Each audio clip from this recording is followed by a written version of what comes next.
اور دیگر خبروں میں آپ کو بتائیں گے کہ سینٹ الیکشن میں حمایت کے لیے پیپلز پارٹی کا وفد ایم کیو ایم کے مرکز جا پہنچا۔ ضمنی الیکشن میں وقار مہدی کی حمایت کی درخواست کر دی گئی ہے۔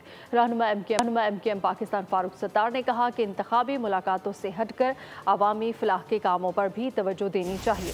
صوبائی وزیر ناصر حسین شاہ بولے کہ نالز کے مسئلے پر ایم کیو ایم نے پیپلز پارٹی کو کھل کر سپورٹ کیا۔ سینٹ الیکشن میں پی پی امیدوار کی حمایت۔ پیپلز پارٹی کا وفد صوبائی وزیر ناصر حسین شاہ کی قیادت میں ایم کیو ایم کے مرکز پہنچ گیا۔ سندھ اسمبلی میں اپوزیشن لیڈر علی خورشیدی نے استقبال کیا۔ دونوں جماعتوں کے رہنماؤں کے درمیان تفصیلی بات چیت ہوئی۔ پی پی وفد نے سینٹ کے ضمن تلوار پہ ہمیں سڑک پہ بیٹھنا ہو، لیاقت آباد 10 نمبر پہ بیٹھنا ہو، میری طرف سے بلینک چیک ہے جو ہم پاکستان پیپلز پارٹی کو دیتے ہیں لوگوں کے لیے۔ اس موقع پر ناصر حسین شاہ نے کہا کہ کراچی کے مسائل کے حل کے لیے بہت زیادہ فنڈز کی ضرورت ہے۔ نئی نہروں اور بلدیاتی اداروں کے مسائل پر بھی بات چیت کی جائے گی۔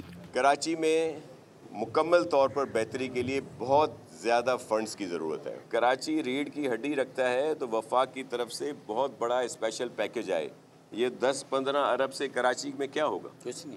کچھ نہیں ہو سکتا۔ دونوں جماعتوں کے رہنماؤں نے اس ملاقات کو مثبت اور فائدہ مند قرار دیا، جبکہ مشاورت کے سلسلے کو آئندہ بھی جاری رکھنے پر اتفاق کیا۔ سبسکرائب کریں اور بیل دبائیں تاکہ کوئی خبر رہ نہ جائے۔